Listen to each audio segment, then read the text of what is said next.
Nakba, or catastrophe, that resulted in the expulsion and dispossession of over 750,000 Palestinians from cities and villages. Tomorrow, a discussion with Israeli historian Benny Morris. Today, I talked to Palestinian writer and doctor Ghada Karmi, one of the hundreds of thousands forced to flee in 1948. Ghada Karmi is a well-known Palestinian writer and medical doctor from Jerusalem, who lives in Britain now. She's currently a research fellow at the Institute of Arab and Islamic Studies at the University of Exeter. She's written several books about Palestinian history and her own experience, including In Search of Fatima, a Palestinian story, and most recently Married to Another Man, Israel's Dilemma in Palestine. I began by asking Ghada Karmi what happened to her family in 1948. I was in our house in West Jerusalem.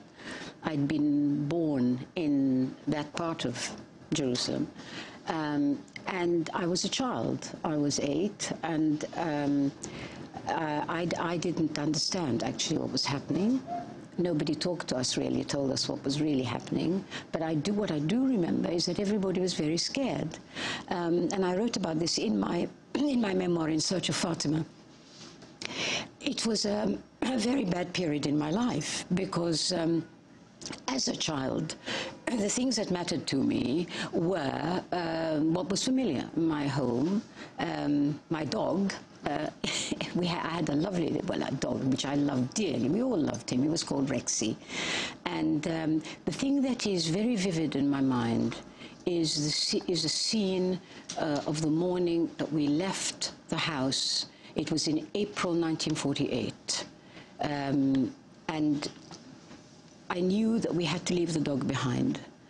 And for me, that was the most painful thing I could imagine. I knew I couldn't talk to him. I couldn't make him understand that we wouldn't be away for long, because my mother said, we're not going to be away for long. Don't worry. It's only because it's very, very bad now, and we're going to be back. Not to worry. And they believed that, of course. But the situation around us was so dangerous. You could hardly go out of the front door because there were Jewish militias, armed men who roamed the streets, who were in empty buildings, who took shots at people. And it was absolutely terrifying. So my parents thought, right, we'll evacuate. We have a young family. We can't leave them in this danger. It'll be a couple of weeks. The whole thing will settle down. But for me as a child, 2 weeks is an eternity. And as I embraced the dog, I hugged him, and I said to him, don't worry, it's okay, we will be back, we will, it won't be long. But I had a feeling somehow, a terrible feeling, that there was something wrong, and maybe we wouldn't be back. And so it turned out to be. We left in a taxi very hurriedly because the neighborhood was so dangerous. No taxi would come near it, but somehow we got a taxi. It was pretty old, it was very decrepit. And we got into it, and it drove us as fast as possible down to the old city where there was a big bus depot where you could take transport out of Palestine.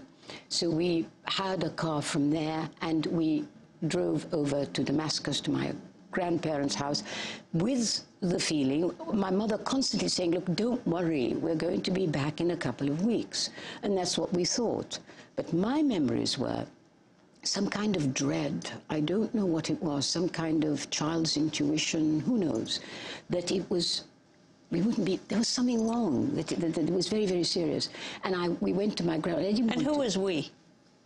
There was my mother, my father, there were 3 children. I was the youngest. But the worst part, of course, was that Fatima was a woman who used to come and clean the house. She was a village woman. She used to look after she looked after me, she looked after our house. She used to help my mother cook. And I loved her dearly. She really was my mother, actually. I loved her. And leaving that morning, I left the dog, I left Fatima in that order. And it was the most terrible thing. I can't even think about it. It was so painful. And then we went, and we never returned. Israel never allowed us to go back. Many years later, in the 1970s, just for the heck of it, I wrote a letter to the Israeli embassy in London, where, of course, we were living. I said, I lived in Jerusalem. My house was there. I would like to go back to live there. And he wrote back, they wrote back, and they said, no, that is not possible for you. You can come in on a tourist visa as a visitor. And that was it. Did you ever? Yeah, I did. I wanted to find the house. I looked for it desperately in the early 1990s, couldn't find it because I didn't remember. My brother and my sister, who did remember, weren't with me. But then I tried again, and I did find it. And we went in. There was a Canadian Jewish family living in it, Orthodox, and they didn't speak Hebrew. I didn't speak Hebrew either, but I had an Israeli friend in case I couldn't make myself understood. So, however, we needn't have bothered because they spoke English. And they were very uncomfortable. They didn't want me to look around. I said, can I look around? This was my home. And they said, it's nothing to do with us. It's nothing to do with us. In fact, they were tenants. And I went round, but they hurried me out. I didn't have much time to look around, to relive the memories, to get the feelings back, because as a child, you know, it's the feeling that comes back. You don't really remember where that chair was, where that wall was, where that, you know. I had to leave, and it was terribly, as you can imagine, it was extremely upsetting. But then a very strange thing happened. I returned to Palestine in 2005, where I worked in Ramallah for the Palestinian Authority. I wanted to live in Palestine for a while, and I had a visa, and I went in there to do work. I was working for the United Nations. And one day, I got a message from a man called Stephen Erlanger, whom I'd never met. I didn't really know who he was, but of course I realized he was the bureau chief for the New York Times, saying, I have read your marvelous memoir, and you know, I think I'm living above your old house. It was amazing. He said, from the description in your book, it must be the same place. Anyway, we arranged to meet. I went over to Jerusalem, and I met him, and indeed it was my house. And what had happened was somebody at some point had built a story above the old house, which was, of course, a one-story place, a villa, typical of that kind of architecture. But somebody had built a floor above it, and that belonged to the New York Times. And the incumbent at the time was Stephen Erlanger, who had been moved by the memoir and said, this is your house? And I said, yes, it is. And he took me, I remember he took me, he'd made friends with the people downstairs who were not the Canadian Jewish family. There was somebody else. They were really quite nice people, Jewish, and Israelis, in fact. And he told them, look, this lady used to live here. And they said, please come in. And I had all the time in the world. I went round. I felt terribly sad. He took loads of photographs of me. And actually, we talked, he and I. I said, look at what's happened. You've seen the story. You've seen me. You know what happened here. How do you feel about Israel now? And I couldn't get him to say that what happened in 1948 was an iniquity and an injustice. He didn't say anything like that. He remained diplomatic, I suppose you would say, non-committal, very pleasant to me. But it was a very strange episode. The narrative in this country of that period when you left was that the Arab governments called on the Palestinians to leave, not that you were forced out by the Israeli government, or before that it wasn't Israel by Jewish settlers. I can't believe that anybody still believes this narrative. Is that so? I grew up with this nonsense.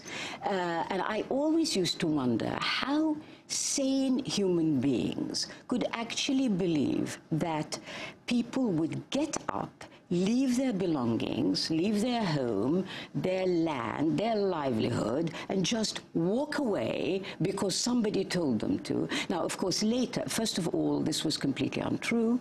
There was no such instruction. It was not. On the contrary, the leaders told the Palestinians to stay put, not to leave. But then they said, look, get the women and children out, evacuate them temporarily, but the men were not allowed to leave. And in fact, when we left in that April of 1948, they stopped our taxi. They stopped it. These were Arab militias. And they said, where are you going? And he said, look, this is my wife, these are my children. I am returning, which was perfectly true. He said, I'm returning tomorrow morning. I just have to take them to my in-laws' house just for safety, and I will be back. And they took his name and so on. So, of course, this was all nonsense. But the thing, you know, that used to get me is that you'd say to friends of Israel and devoted friends of Israel, you'd say to them, okay, supposing you're right, supposing we, the Palestinians, left either because we were told to or because we just felt like it. Why were we never allowed back? Why? People go on holiday. They do. They leave their houses and they go away for a bit. They go and visit somebody. So does it mean they can't be allowed back to their homes? And of course, they never had an answer for this. Palestinian author and physician Ghada Karmi. She has written the book Married to Another Man, Israel's Dilemma in Palestine. We'll come back to this conversation.